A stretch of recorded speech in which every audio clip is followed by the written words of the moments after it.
He's been out sick for the last couple of weeks, so I appreciate everyone for coming to welcome Councilman Skipples back to work. But let's move to the first item on the agenda. The first item, we're going to table the first item. We tabled it from last month. It's to do with a rezoning from I-1 to I-2 for an area that's inside of Ward 2. And Councilman Priest is not here, so we're going to table that item and go on to item number 2.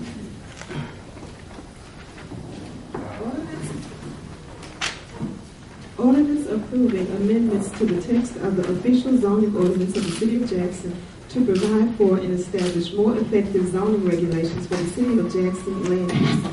All right, before we take action on this, let's hear from the administration, because there's a lot of text amendments in this one. There's one very pertinent one that everybody's here for, and several people are here for some of the other ones. So if you just walk us through the different text amendments that you propose in here.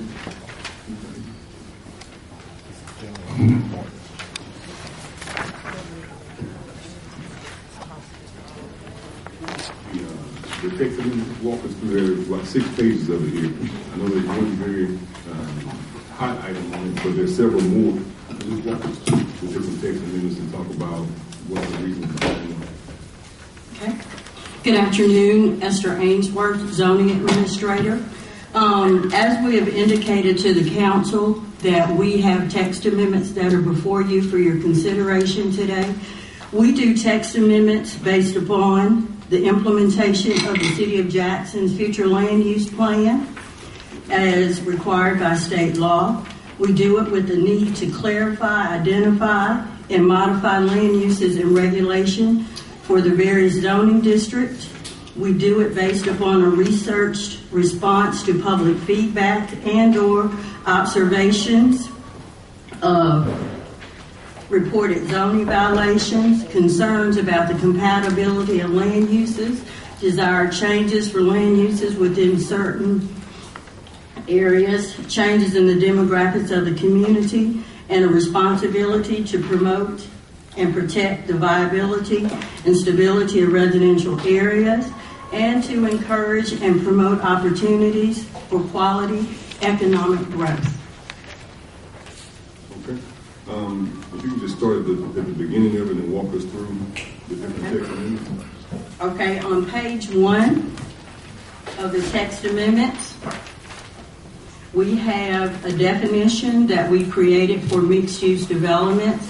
Our zoning ordinance has a definition for mixed-use buildings, but it does not have a definition for mixed-use development. And if you'll read throughout the ordinance, there's reference made to that terminology.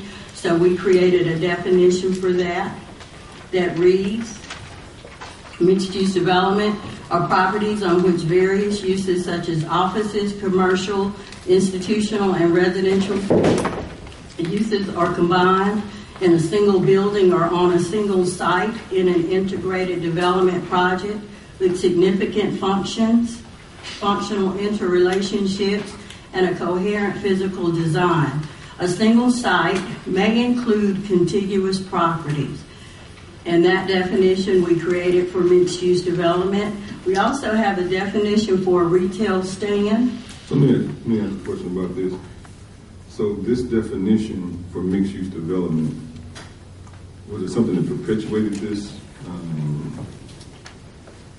This definition being put in there, or? Right, because as I said earlier, throughout our zoning ordinance, it talked about mixed-use buildings and mixed-use developments, but we didn't have a definition that spoke specifically to what those were.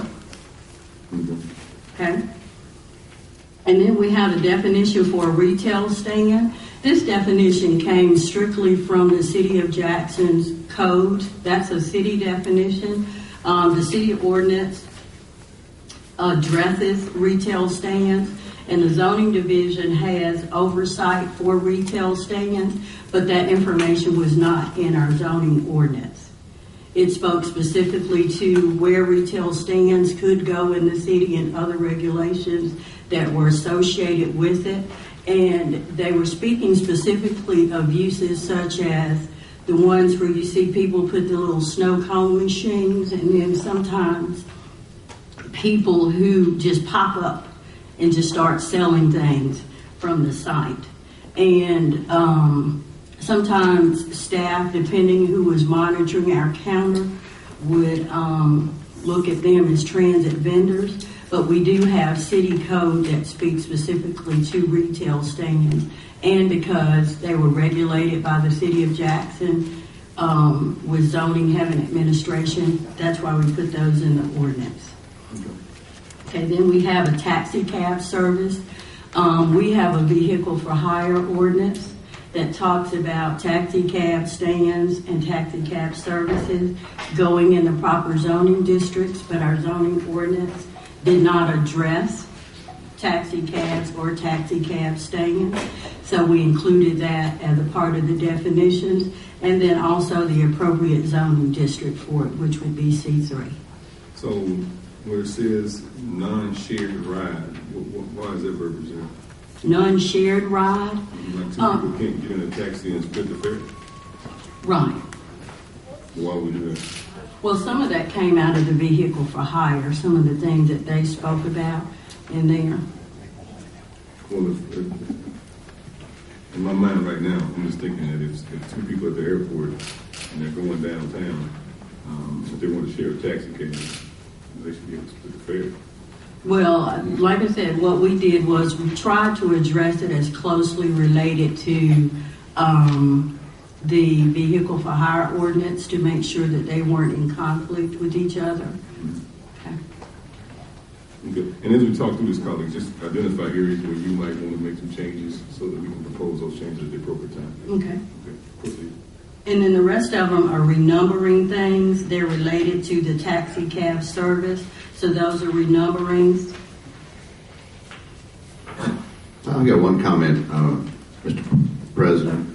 Regarding the taxi cab language, taxi cab business, as most everybody's aware, is sort of in flux right now because of the ride-sharing Uber service that just recently got introduced into Jackson. And we may have to revisit this whole area to make sure that everybody has a level playing field and can compete with each other, whether it's, stands, whether it's, if there's any language in there that limits, competition that makes taxi cabs, that disadvantages one side or the other. We may want to revisit that whole area at some point, but not right now. Right. I've just written myself the same note here. Okay.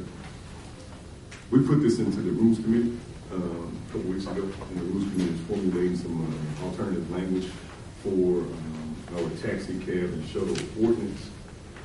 Could y'all also take a look at that, Council Henry?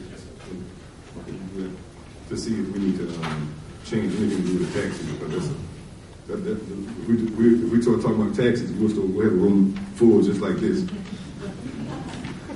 On taxes, okay. But go ahead. Okay, and as I said, the next two that you see, those are renumberings because of the definition for taxi cab service being added. So those were already in the zoning ordinance. The next section deals with an amendment to the C2 limited commercial district. We added retail stands. As I stated earlier, retail stands are addressed in city ordinance. This is one of the zoning districts where it said retail stands are allowed. So we amended that section to include that. What about number 2, where it talks about check cashing and title pledge offices? That's already in the zoning ordinance. Well, it's underlined, so is something changed there? No, it's a renumbering. There's a legend on the front of the ordinance. If it's not in bold and underlined, it's not new language. Well, it is in bold and underlined on mine. Well, it should be. Number 2, it says, number 2, neighborhood shopping centers, retail convenience stores, and personal services. And the underlined portion says to exclude check cashing. That's under C80. Okay. So are we changing something there or some? Well, see, that we're on page 2. Okay, I'm on page 3. All right. That's the C80 sub-district that you're talking about. Okay, but under, on page 2, for the C2 limited commercial districts, all we did was add retail stands to that. Okay, in the C3 commercial district, we also added retail stands and taxi cab services as uses that are permitted by right in those zoning districts. Okay, and then the next one deals with the C80, C2 limited commercial subdistrict. As you know, the C80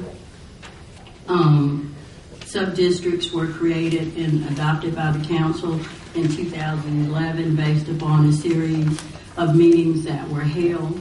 And some of the things that they wanted to be excluded from the Highway 80 corridor were these check cashing and title pledge offices. But what they did was when they wrote the language for it, they did not make that clear. And there's a definition in the zoning ordinance for personal and commercial services that talks about financial institutions, and the check cashing and the title pledge offices could be construed as being a part of a financial institution. But that was specifically some of the uses that they did not want to include for the Highway 80 corridor.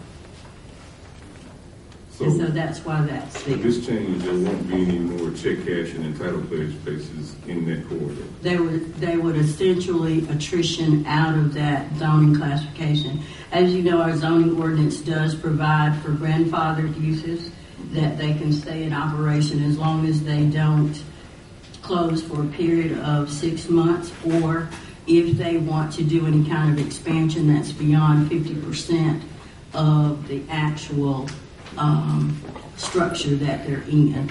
So if that happens, then they have to come in compliance with the current zoning regulations. Okay. Okay? And then we also added retail stands to this zoning classification as well.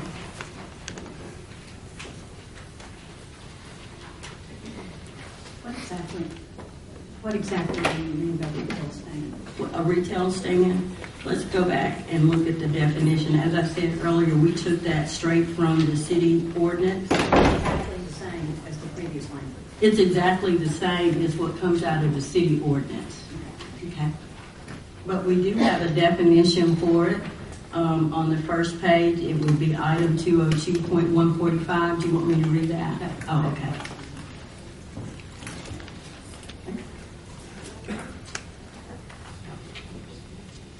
And the next one that we made an amendment to is the C80 mixed-use commercial sub-district. Based upon conversations from various businesses in the C80 district that were a part of the mixed-use district, there were some uses that were not allowed in the Highway 80 mixed-use corridor that limited them in terms of what it was they wanted to do and possible expansions of what they wanted to do. One such organization included the shopping center there, the Metro Center. These were some uses that at some point had been a part of those shopping centers, and we went back and included them as a part of uses that would be allowed in a mixed-use district in a Highway 80 corridor. You know, you ask yourself, why are there any theaters on Highway 80? And, 6 months ago, we realized the zoning precluded that. Exactly. So I appreciate this change. So that's why we go back and as I said earlier, make changes to our zoning ordinance. When we find areas of the ordinance that aren't working, then we go back and look at them through a research effort to try to make the zoning ordinance more business friendly while at the same time protecting other land uses in the area. Okay, the next section, this deals with uses that would be allowed in the I-1 light industrial district. And again, we've added retail stands as they're regulated in the other zoning districts, because the zoning ordinance states that all of the C3 uses, with some exceptions, are allowed in the I-1 zoning classifications. I've got a question on retail stands. I know one of the things that's come out recently has been food trucks that go around with ready-made sandwiches and other items that they serve at places where maybe doing construction or whatever. Would food trucks fit within the definition of a retail stand, or is that thing that even needs to be included in zoning? Well, we do have in our zoning ordinance, which is also a part of city ordinance, is a mobile food vending ordinance, which they don't travel around with those. Those are at a specific location, and they're non-transferable. They can't pick up and go from location to location. They have to have an approved application for each location. Now, transit vendors, they don't necessarily fit into that category either.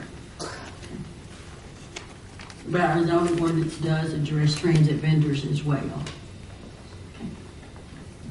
Thank you, Councilman Camps. And Councilman Foot, I think that's one thing we should probably look at is the food truck ordinance and modernizing it for the city of Jackson, because you go to any other city, throughout the United States, and their food truck ordinance is, it's transferable. They can move from place to place. You're on Twitter, you can find out where they are, so they won't have to be in one specific location all the time. So I think it's something we can take a look at.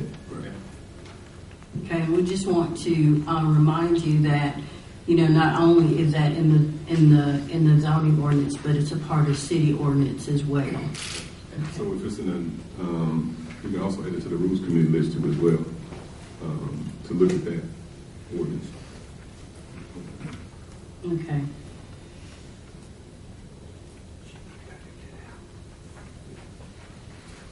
Okay, the next item that you see added to the industrial would be retail stands and then check cashing businesses. Every zoning classification has a list of uses that are allowed by right. We have several uses in our zoning ordinance that are allowed by special exception or use permits throughout the zoning ordinance. And so as a result of that, we thought that we needed to add a section of the zoning ordinance where certain uses like that could go by right. Of course, we didn't touch liquor stores. They are required to have a use permit in whatever zoning classifications there are. I believe the last text amendment we did had to deal with tattoo parlors. You notice we were getting lots of applications for use permits for tattoo parlors. And with our last text amendment, we added them as a use by right in the industrial zoning districts. So on number 18, this will allow check cashing businesses in I-1. In I-1? Mm-hmm. And so if it wasn't in here, they wouldn't be allowed? Right. They're allowed by use permits in all of the zoning classifications This will allow except us to move in. into I-1. Those are our industrially zoned zoning districts. Okay, when it gets to the appropriate time, I'm going to motion to immediately take that out, because I don't think we need any more check cashing places in the city.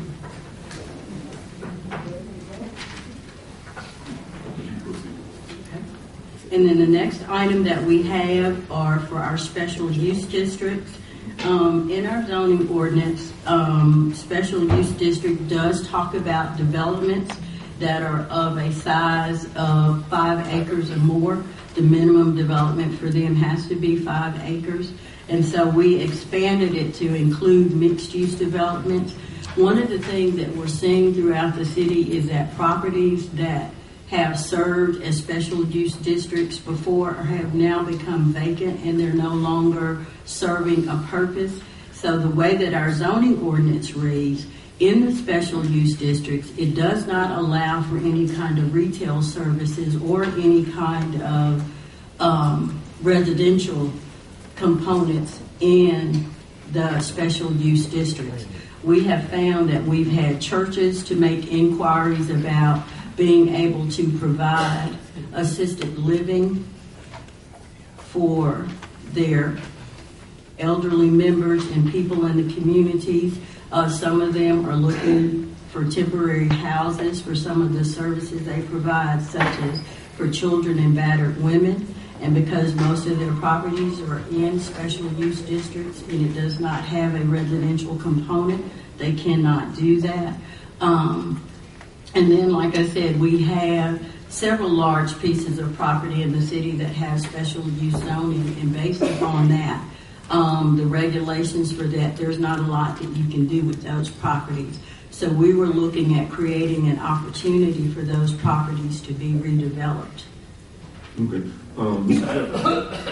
Could you speak to, I mean, special use districts are all over the city. It's not just in one portion of the special use district map. You talk about the effects this would have across the whole city. We do. As far as, so this would be universal for all special use districts across the city. It would not be for any one particular type. It would be for all that we have across the city. I think we have provided the council with a map showing where all the special use districts are across the city. So just talk me through the effects that this proposed action would have across the city, because have you notified the entire city of this? We did. We have.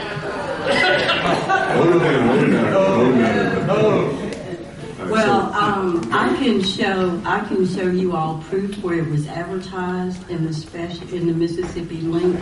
According to our zoning ordinance and state law, all public hearings have to be notified at least 15 days prior to the public hearing on those, and we always follow that protocol. We can provide that information should it be necessary. It was advertised in the Mississippi Link on February 19th and then also February 5th. Mr. Jefferson, talk through the how this proposed action will send ripple effects around the city. Just talk me through the justification for this from you being the planning director. Well, essentially, if a developer has interest in developing a mixed-use development in a special use district, this permits him to, by right, present that as part of a development under that zoning without having to go through a rezoning. The point of personal privilege, this directly impacts the Colonial Country Club rezoning, which has been undergoing and been a very, high-profile issue in Ward 1. The 152 acres of SUD property. It came before the planning board back in the January 28th meeting. It was tabled or pushed back to the February 25th meeting. At that point, it was postponed because of a weather delay.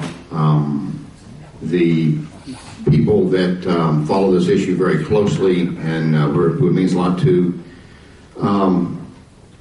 did not attend the March 4th meeting. They weren't aware of the March 4th meeting, and they don't think it was properly notified. But as a point of personal privilege, I know the protocol is usually you have to have spoken at the planning board in order to speak at the zoning committee meeting.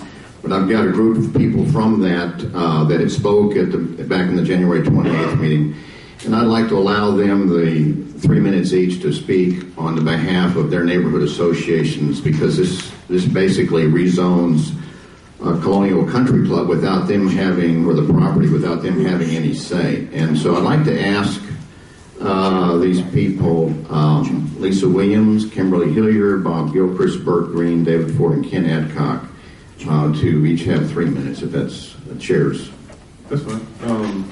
Hold on one second. Maybe you guys, if Yes, they can't talk right now, they're going to talk immediately after. So, okay. Alonda Williams, Deputy City Attorney. Just for a point of clarification, what you have before you now are text amendments which will change the definition and uses for special use district. Any property that is currently not zoned special use, this does not rezone that property.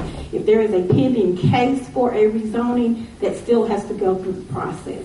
So I just want to make that clear, that you understand. When you have our text amendments dealing with definitions, you are not dealing with rezonings. That is not on the agenda today. So, Mr. Jefferson, by changing this text, does it trump the requested zoning action for Colonial Country Club? But also, my problem is it affects the whole city. Lake High Code, all over the city. There's hundreds of properties across the city that are affected. So,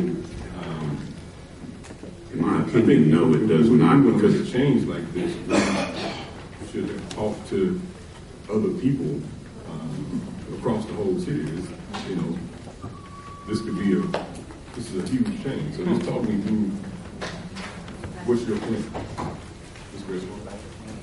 While this particular case is before us today, if this change is made, it will have far-reaching impact on any special use area in the city. If an institution occupies 40 acres of land and decides that it wants to move to Brandon, then we've got another situation just like this one today. So, Mr. Jefferson, This has a far-reaching impact on every area of the city of Jackson. And when you look at this map and see all the amenities in this city that we are one of the things that we've got going for us. And every one of them is listed on this map as a possibility. This is the map right here. If you go long enough, Right. we can move that closer up for the audience. I just wanted to everybody talk me through the thought that went into this. This discussion began last fall. We were getting more and more requests in the special use district areas for mixed use development. And of course, that is one of the types of development the city is encouraging throughout the city, mixed use development. That's kind of where the trends are, to have combinations of commercial and residential development. So we wanted to address it in areas of special use districts because it wasn't there. We saw a need, and we began looking at making a text amendment to the zoning ordinance at that time. It did take us some time because we weren't just looking at that. We were looking at several other issues, including creating a definition for retail stands. So we compiled all of the issues that we saw that needed to be addressed in this upcoming opportunity to amend the zoning ordinance at one time. So it does include several different items, such as what we've already gone through. As far as your question of whether it affects Colonial, not necessarily, because Colonial was a case that's already in process. If you were to vote to approve these text amendments, they wouldn't go into effect for another 60 days. This case is going to be heard on the 25th. At that time, the planning board is expected to make a decision one way or the other on this particular development. These text amendments would not go into effect at that time. It would still be under the current zoning as it is written to date. So, Ms. Griswold, But it will be challenged in court. We know that. what's going to come to us first? Yes. If they approve it, no matter which way it goes, at the planning board, it's going to come to us next, and then it's going to go on and go to court, whichever way is voted at any level. So, for an issue that stretches this far, I think we need to involve, because what's good in one area may not be good in another area. In some places, what's this text amendment proposed may be a good thing in some areas, in other areas, and it may be a bad thing in some other areas. So,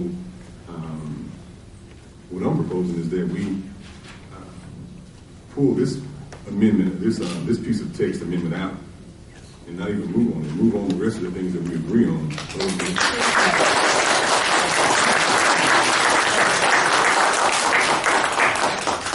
And move on, and also pull out this other check cashing piece to just strike it all together.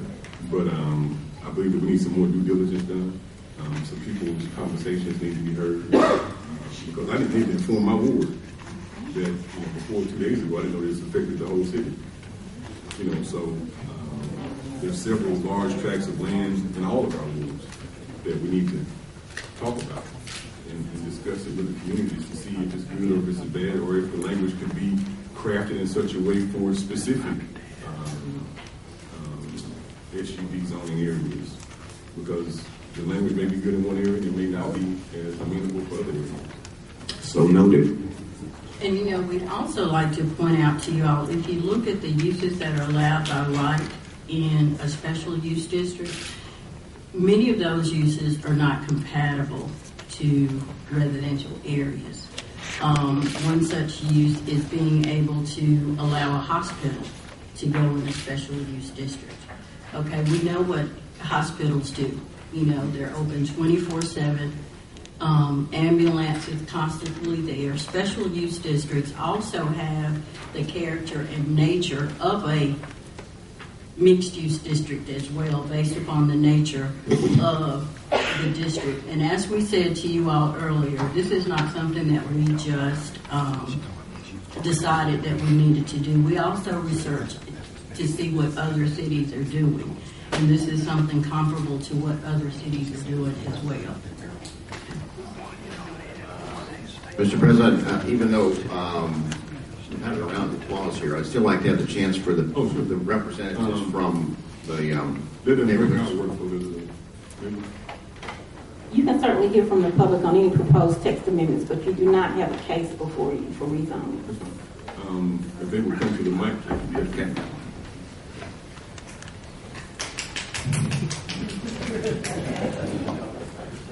Hello, sir. Welcome. Just state your name for the record, please.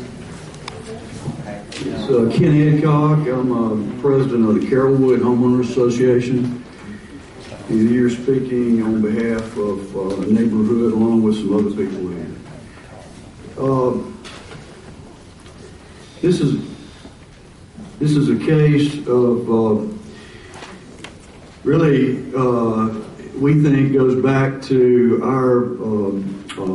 our concern and opposition to the application to rezone filed by Colonial Jackson LLC, which is to rezone Colonial Country Club from special use, which has been for years and years, to CNV, multiple use.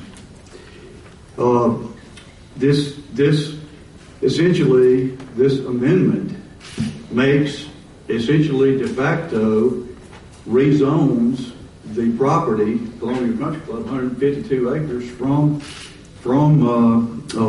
special use to multi-use. It's exactly what they want. And this Councilman Barrett Simon was exactly right. I'm an attorney in Ridgeland, and this will have far-reaching impact. In every colored space up there that's special use right now, it opens every type of commercial, every type of apartment, condominium, every type of housing. So all these churches, all these hospitals, parks, schools, library, tennis court, I think even Hawkins Field Airport is special use. All that can be changed automatically if you pass this amendment to allow them to start pulling dirt tomorrow. So you really have to think about, and just think about all the people that bought houses next to libraries, schools, thinking that they had a safe place, churches had a safe place, community place to live. All of a sudden, the whole area changes to commercial because of this amendment. Ladies and gentlemen, it's a serious business. We checked with the Mississippi Link. The zoning committee, planning committee, did not advertise 15 days for the March 4th, 2015 meeting. This meeting was closed. Some people found out about it in our neighborhood, went to it, and were not allowed to speak. I'm just speaking from hearsay. They said it was this amendment was not related to the Colonial Country Club rezoning, which, as you all know here, it's directly related to it. It effectively rezones it. So we're here today respectfully requesting that the council really do what Ms. Ainsworth said in her February 9 letter, sending these amendments to be considered by the council to protect the stability and integrity of our neighborhood at Colonial and deny these amendments. Thank you. Thank you, sir.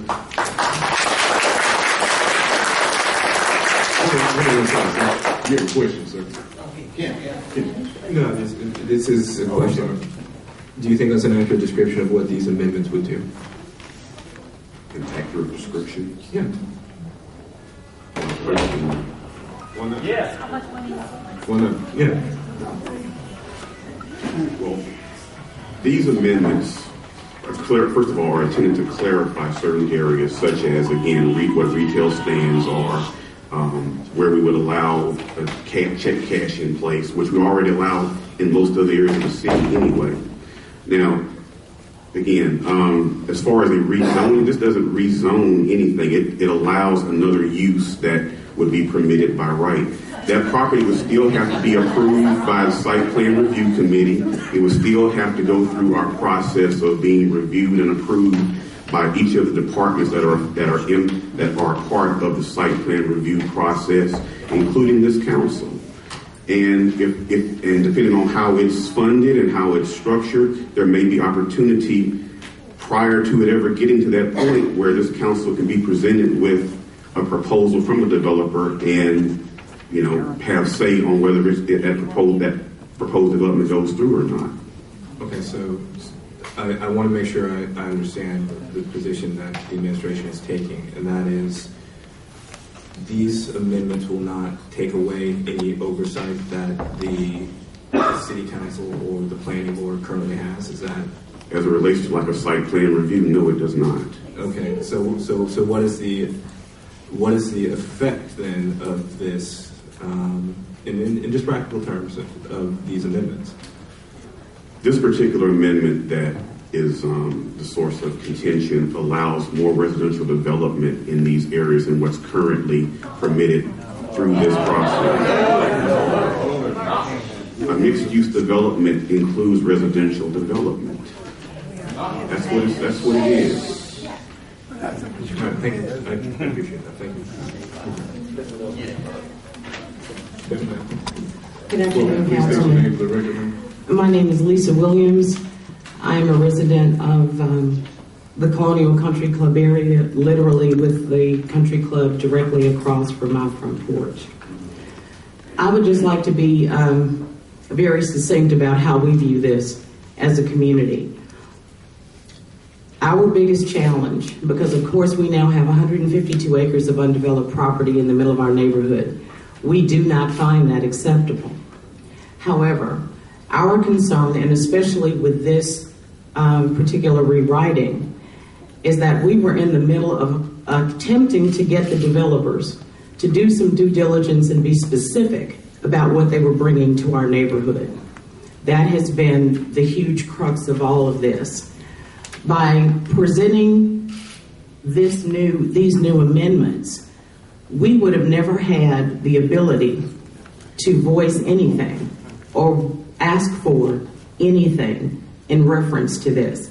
Our concern in terms of how it now would affect the entire city of Jackson goes back to what we feel is a bigger fundamental problem. And that is a developer can come into this city, buy a large or small piece of property, and be held to no specific plan in terms of what is presented to the community as to what it will be. And this would allow them not to have to go through the rezoning process in order to give us the voice that we initially have in front of the plan committee. Our biggest concern, of course, was for ourselves initially. We are extraordinarily concerned that any developer could come from anywhere and do this anywhere in the city. We feel that it compromises the due diligence. We feel it doesn't reflect well on the transparency of the city. And we have grave concerns of those of us who are determined to remain a part of this community. This begins to, I know from my perspective, begin to have me question why I made the decision to stay where I do and to buy where I did.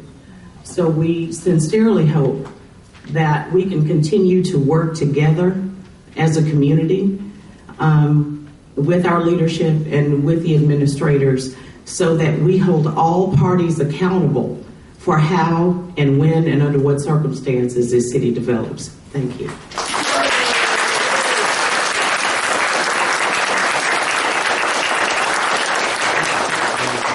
And thank you for those words. I couldn't have said it better myself.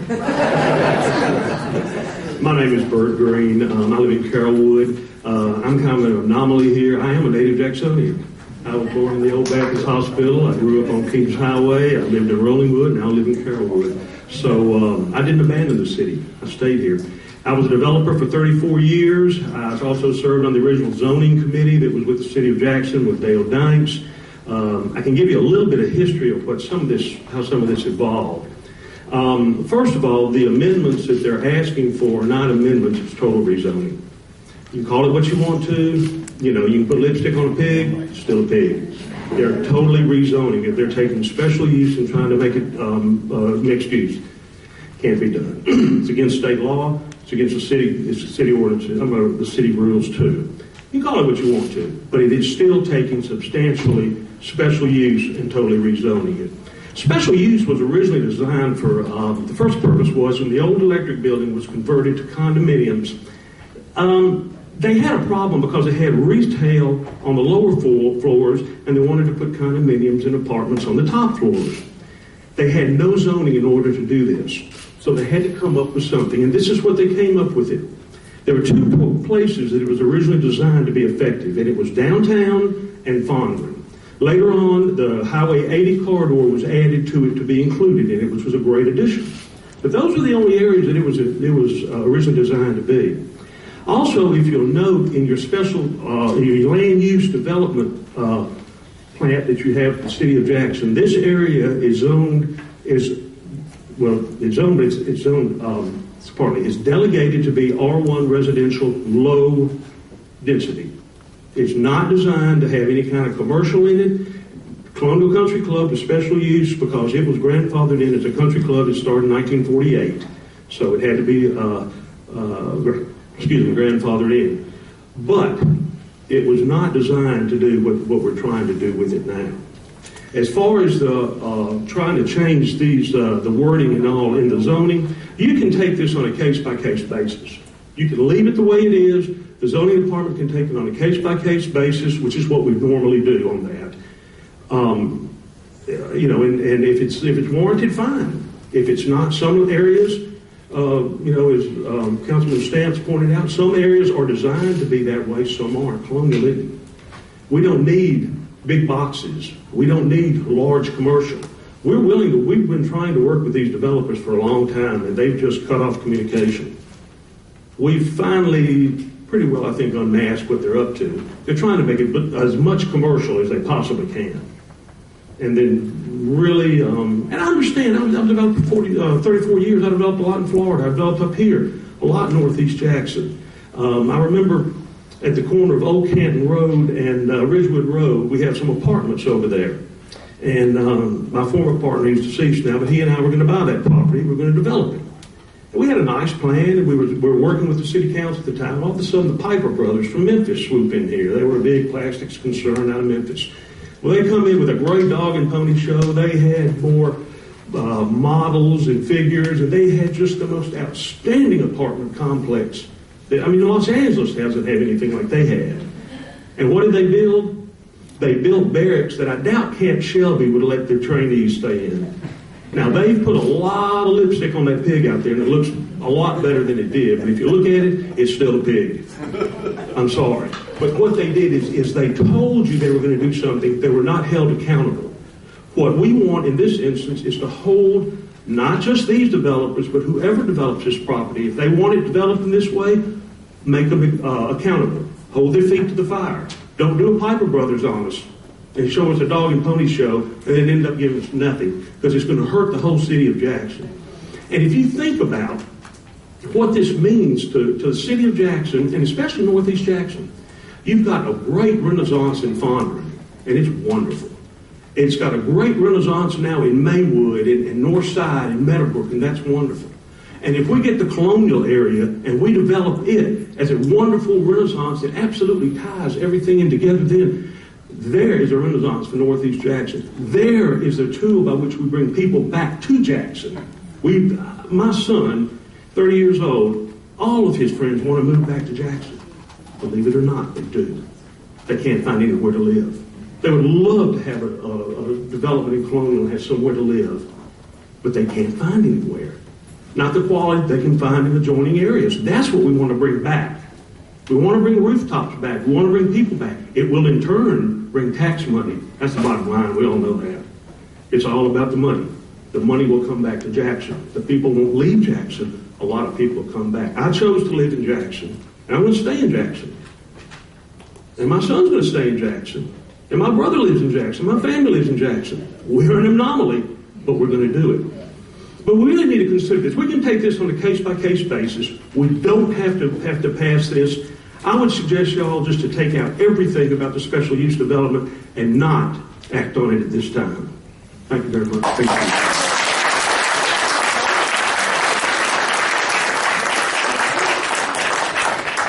Good afternoon. I'm Kimberly Hilliard, a proud homeowner of the Colonial Country Club neighborhood. I'm here with many of my neighbors. We've gotten to know each other quite well during this process. Mainly, I'm here to talk about the process, the city processes. When I think about what's in existence and where we should be going, we're asking as a community that the developer or any community in the city of Jackson, that the developer and planners work with the community, plan with the community, not around us or against us or behind our backs. We're not anti-development. We want to see the former country club develop, but we're asking for responsible redevelopment. With this text amendment, you will take that ability for every neighborhood that's surrounding a special use district, a say in major transformation of that community. Not saying it's good, not saying it's bad, but that's the whole point. Each special use district is unique. In our situation, the fabric plans say that our neighborhoods are low density residential. And we know that with community mixed use, that this will change the fabric of our community. If you look around, our neighborhood is, well, let me put it this way. We are white, we're black, we're Hispanic, we're retired, we're families with young people, we're older, we're retired military, we're active military. We are a wonderful cross-section of Jackson. And every time that we've come to the city to ask, even the developer, what are you developing? We have not been given a single answer. And that's a shame. You cannot even ask the question, what is being developed in my neighborhood? And it's almost as if we are looked upon poorly for asking the question. We're hoping that something will come in our neighborhood that we will be the first clientele. So it seemed like they would want to embrace us. We want to see walking trails and buffers, which I think Ms. Ainsworth included in the text amendment. And we wanted to have that conversation, but just doing a wide sweep of a text amendment for every special use district will take that ability for the community to have a voice out of that neighborhood's, it will take the neighborhood's ability to have a voice. Thank you.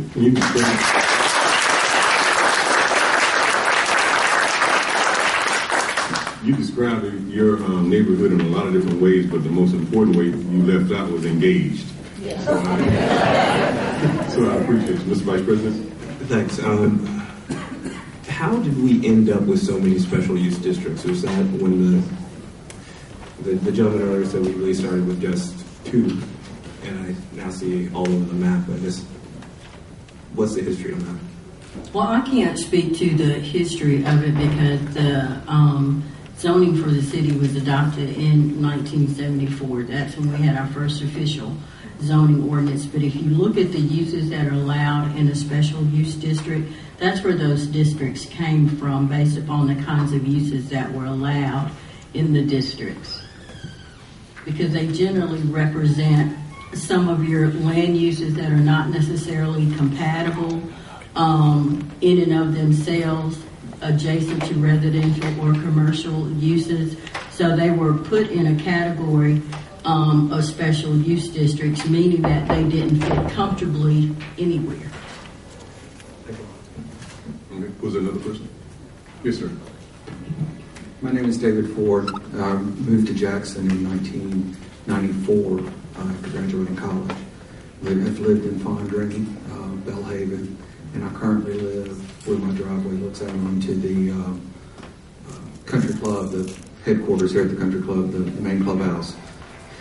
And there's many opportunities for development in our neighborhood. We can use special use districts. There's a lot of other overlay districts within the city ordinances. There's lots of other tools in here rather than a blanket approach of creating a citywide commercial or a citywide community mixed use districts. The districts have their places. They need to be studied on a place by place basis. We don't need to walk in and say everything is equal, everybody needs the same thing. It doesn't apply to everyone equally. We just need to be very cautious and use the rules that are already in place in the code with special use districts, along with overlays that have been created in Fondren, the Highway 80 corridor. There's an establishment that we've done this in the past, and now we're changing it apparently for the betterment of a developer. And it seems very short-sighted right now for that development. I just, like my friends and neighbors have said, please listen. Thank you.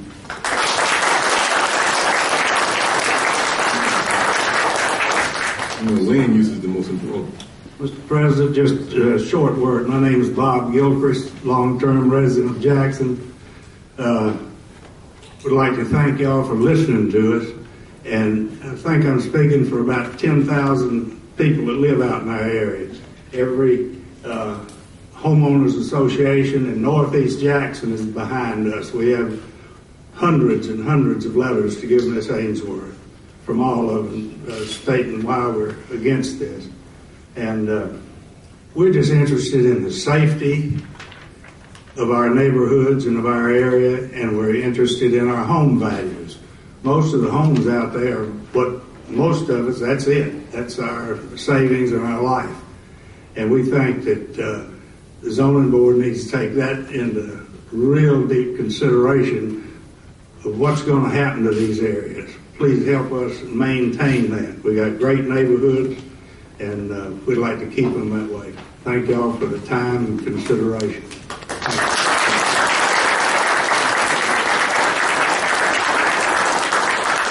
So land use is the most important thing we do. We can talk about businesses coming in and going out, but we're not getting any more dirt unless we annex something. And so what we put where is going to be there for 100 years. So we have to take that level of prudence when we make these decisions. Mr. Jefferson, you have any words to say to these comments? First of all, I want to thank everyone that came out here, and I appreciate your concerns about our proposed text amendments. We, as planners, want to listen to the community. We need to listen to the community. We need to know what the consensus is in a particular area when we make a planning decision. If we fail in some respect to acknowledge the amount of concern that there is about this text amendment, then that's something we have to acknowledge. We certainly would only advise this council to do things that we thought were in the betterment for the betterment of the community. That was our intent. It was not an intent to work with or show favoritism to any particular developer or any particular persons. It was an attempt, we felt, to try to expand a use in this particular district that we thought would be for the betterment of all the districts throughout the city of Jackson. If we were mistaken in that effort, then that's something we'll revisit. But again, we appreciate your concerns and your comments on this.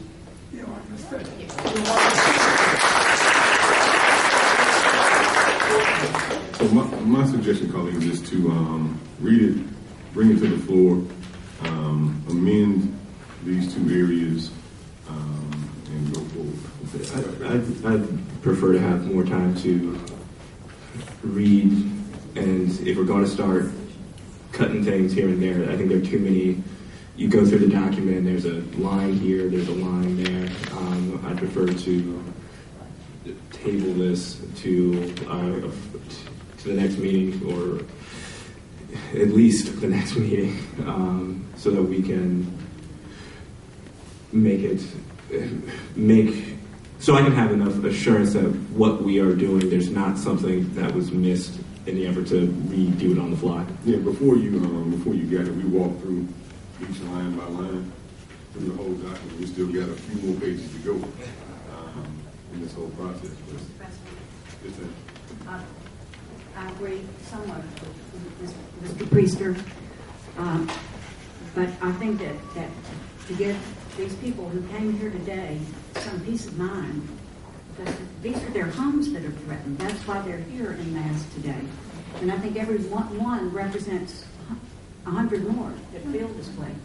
I would like to see this removed, but I agree with you that we need further study on some of the other items that are on here, and I would agree to that. But I think this needs to be removed today, since it is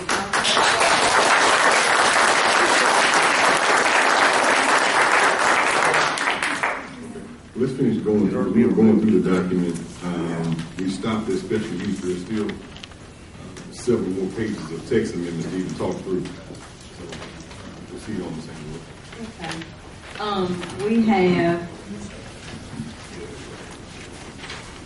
We have the High Street Overlay District that is a part of the text amendments.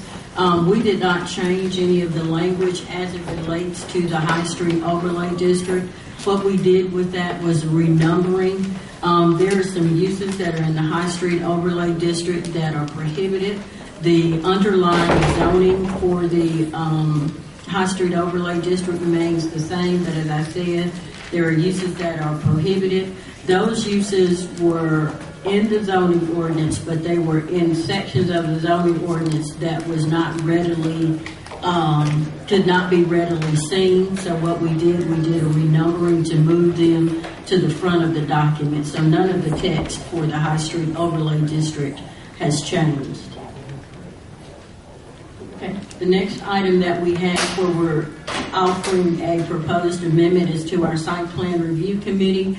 On the site, as you know, the City of Jackson has adopted a set of design guidelines, architectural design guidelines for the City of Jackson, but our Site Plan Review Committee does not have anyone represented on that, represented to review any of our developments for architectural compliance. So we amended the Site Plan Review Committee to include an architectural design administrator.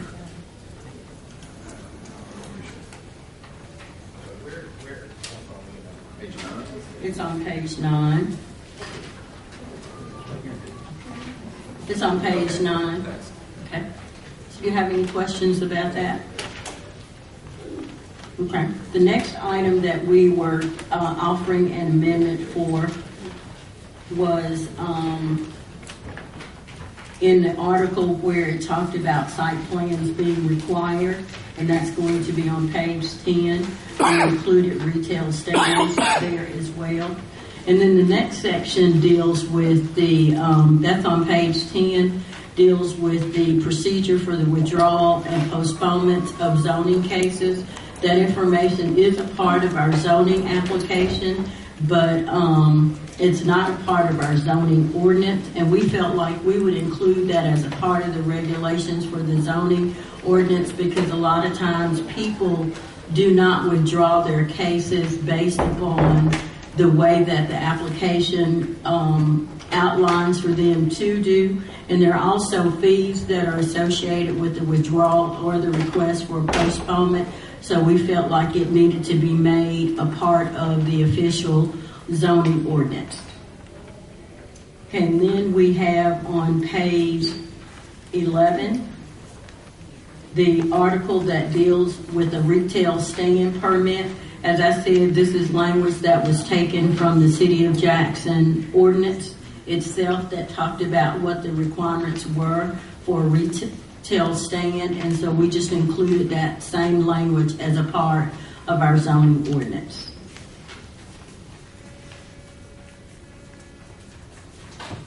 And that's the last of the proposed amendments that we have. Colleagues, do you have questions about the text amendments as a whole?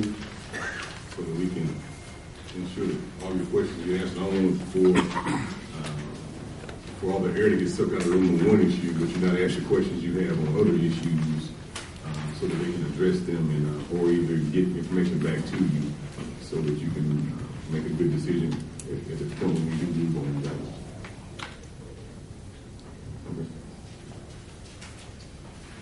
Okay, so this is a big document. There's a lot of information to go forward with. I'm going to propose that we take some more time to look at the other items. I don't feel comfortable moving forward with the text amendment at all for the special use district, but the other items we need to take a look at as well.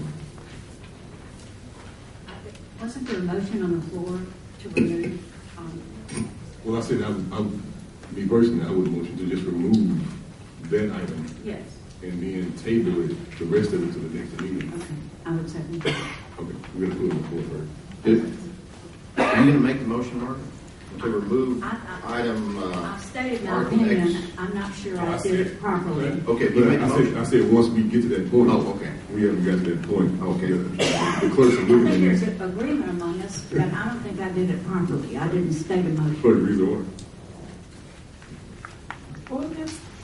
Ordinance approving amendments to the text of the official zoning ordinance of the City of Jackson to provide for and establish more effective zoning regulations for the City of Jackson land uses. I'm a little bit confused now because if we vote on this with an amendment to remove the special use district. Table it to the next meeting. Then table the rest of it to the next meeting. All right. President Stamps, if I may, Azonda Williams, Deputy City Attorney. If I understand the intent of the council members have indicated a desire to do further, have further discussions regarding proposed text amendments, and you've also expressed a desire that certain provisions of the text amendments now you don't want in there. I would just recommend to the council that if you want the record to reflect today that you're going to table this matter and you're instructing the zoning department to remove sections regarding the specific section regarding the amendments to the special use district, and an amended text amendment ordinance will be brought back for you. If you put an ordinance on the floor now as read, ordinance approving, you would need to either vote that up or down. That's my thing. All right. So it's legal's position that we would have to bring it forward and we couldn't do an amendment to it. We have to either vote up or down if we move to bring it to the floor? Right now what you have is procedurally an ordinance placed before you to approve the item, and you would need to move that up or down. If you amend it, you would be approving the text amendments less the sections, which I understood the council to say you wanted additional time to review the entire document. That's my thought, but tell us how to get out of here. Okay. What I'm saying is you will table the text amendments. You will let the record reflect today that the council is instructing staff to remove that section, so when it's brought back for you after your review, it will be less the section on special amendments. But you need to place it on the record today. All right, so let's table this to next month's zoning meeting, and the planning and zoning department take the appropriate action as referenced by the intention of the body. And to make it clear, we want this entire section removed when you bring it back. We understand. Thank you.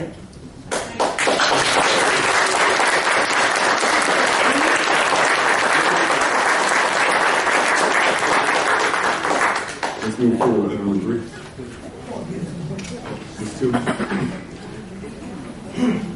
Mr. President,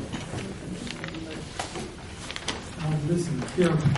First of all, talking about how to get the information to the public. We talked about advertising and links, maybe some other people. The best way to advertise anything concerning activities in this city is bring it before this city council during a meeting and put it out there so everybody knows what's coming, what's being proposed. everybody don't go to the lengths and people in here and people in here.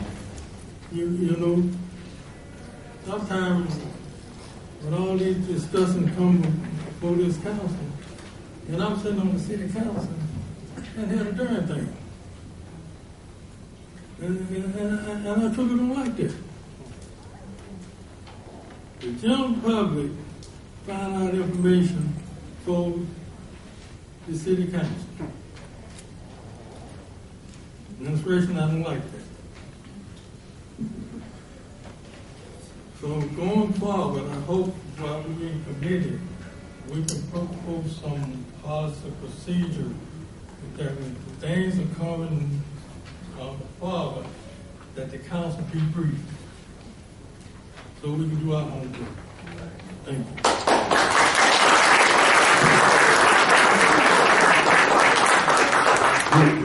Hearing Mr. Tillman's request and sending requests of other colleagues, during the report sections of the meetings that we have, our council meetings, could y'all, if y'all are taking action next month, just give us a report of what's coming up in the future?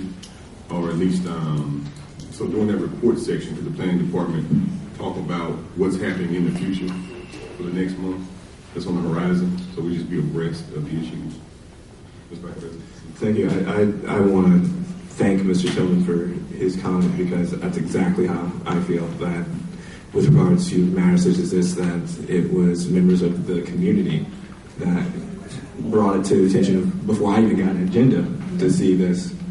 And I'm just sick of it.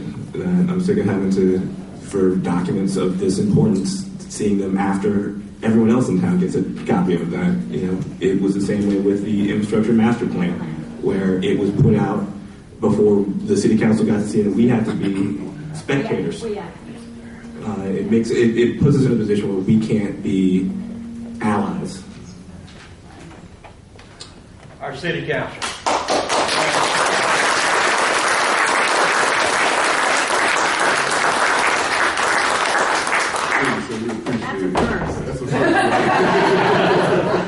Mr. President, I'd also like to recommend that I know that the regulation calls for notice to be given in a widely circulated publication, which is fine. I think that's great. I think we should continue to do that.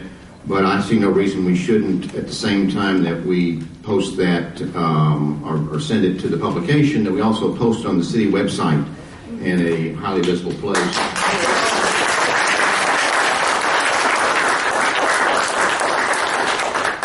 Will the administration make that?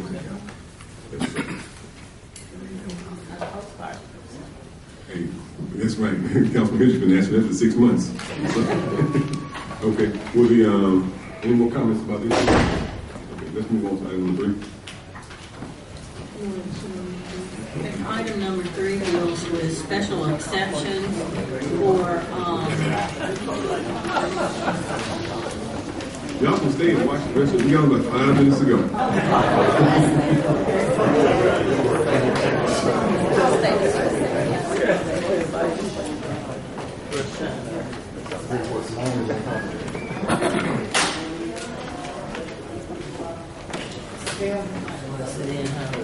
Okay, item number 3 deals with canceled special exceptions for the month of April. And it showed that there's no action required for those. These are generally placed as an information to you all, because with special exceptions, you know, they have to provide us special information by a deadline date. That information was not provided, so we place those on the agenda for your information. And so the next item deals with the request for special exception renewal for March 2015, and these are the ones that are before you today. So no action required for this item. For the canceled special exceptions, but the ones that are subject to renewal need you all to take action for those. Okay, item number 4, please. Order granting extension of special exceptions and use permits for 1 year. Some of adoption. It's time to move to properly second. Any questions or comments? Any discussion? Hearing none, all in favor? Item passed unanimously. Next item, please. Well, that's it. Anything else to come before this body today? Councilman Stamps, point of clarification on item number 1. Were you tabling that item officially, or were you holding it until? We table it to the next meeting because I was out of town, well, all of us were out of town last Okay, week. I just wanted to make sure. And the gentleman whose property that is, I'm scheduled to meet with him on Friday, and then we'll talk through it and try to figure out our position on it. Okay. Thank you. Anything else to come before the body? Okay. Well, hearing none, thanks everyone for being engaged citizens, and we appreciate everyone's hard work and diligence, and we'll see y'all in the next meeting. And Economic Development Committee meeting is going to happen in 10 minutes.